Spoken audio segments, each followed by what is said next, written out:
war between India and Pakistan, two of the smallest nuclear powers, with only a few hundred weapons of about the size of the Hiroshima bomb, we might die as unintended consequences that the Indian and Pakistani generals never even gave us a thought about.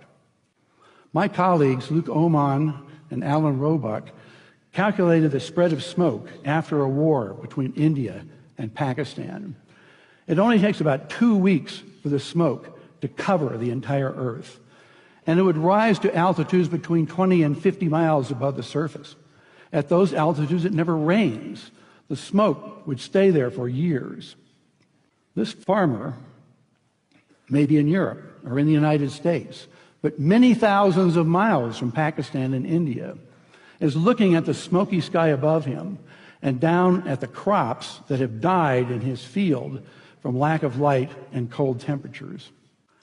It's estimated that in a war between India and Pakistan, that we would lose 10 to 40% of the yields of corn, wheat, and rice for years afterward because of the bad weather.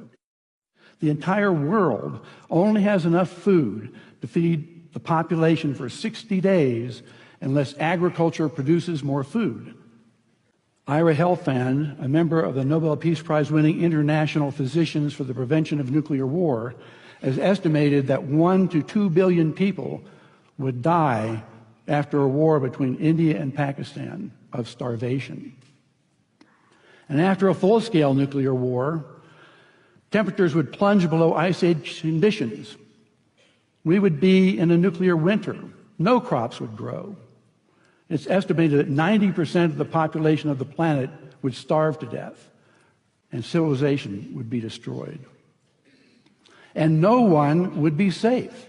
Not those in countries with no nuclear weapons, not those in countries that didn't participate in the war, and not those on the other side of the planet from where the explosions occurred.